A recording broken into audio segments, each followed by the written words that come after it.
छत्रपती शिवाजी महाराजांच्या जयंतीनिमित्त राष्ट्रवादी काँग्रेस पार्टी शहर जिल्ह्याच्या वतीनं शिवजयंतीनिमित्त विविध कार्यक्रमांचं आयोजन करण्यात आलं आहे। 17 फेब्रुवारीला मिरज बुधवार पेठ इथं रांगोळी स्पर्धेचं आयोजन करण्यात आलं होतं। राष्ट्रवादी काँग्रेस पार्टी शहर जिल्ह्याच्या वतीनं शिवजयंती स्वराज्य सप्ताह सोहळा सुरू करण्यात आला आहे। राष्ट्रवादी काँग्रेस पार्टी महाराष्ट्र महिला प्रदेश सरचिटणीस जयश्री पाटील आणि महिला पदाधिकाऱ्यांच्या हस्ते रांगोळी स्पर्धेतील विजेत्यांना सहभागी महिलांना बक्षीस वितरण करण्यात आलं।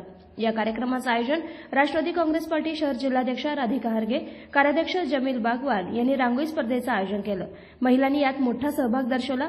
रांगोळी स्पर्धेत छत्रपती शिवाजी महाराजांची रांगोळी काढण्यात आली। या कार्यक्रमाला सांगली जिल्हाध्यक्ष प्राध्यापक पद्माकर जगदाळे, महिला प्रदेश सरचिटणीस जयश्री पाटील, महिला कार्याध्यक्ष आयशा शेख, उपाध्यक्ष सुनीता काळे, उपाध्यक्ष शुभांगी वेदपाठक, उपाध्यक्ष शहर महिला अध्यक्षा उषाताई गायकवाड, कुप्पाड शहर कार्याध्यक्ष युवक शहर सरचिटणीस तौहीद फकीर यांसह राष्ट्रवादी काँग्रेस पार्टीचे पदाधिकारी स्पर्धक मोठ्या संख्येने उपस्थित होते।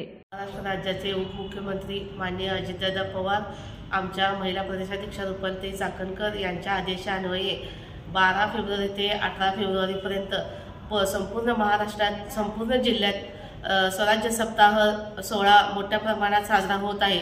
या सोहळ्याचं औचित्य साधून आज आम्ही मिरजमध्ये मोठ्या प्रमाणात भव्य अशा रांगोळी स्पर्धा आयोजित केल्या। तर त्यात महिलांनी चांगल्या प्रमाणे प्रतिसाद दिला व महिलांनी छत्रपती शिवाजी महाराजांचे विविध रूपातील रांगोळी काढून त्यातून एक चांगला संदेश असा दिलेला आहे आणि त्याचा आज बक्षीस वितरण समारंभ साजरा करण्यात आला। या समारंभासाठी आमच्या जिल्ह्यातील सर्व आमचे पदाधिकारी, जिल्हाध्यक्ष सर्वांची उपस्थिती लागली, त्याबद्दल मी सर्वांचं मनापासून धन्यवाद मानते।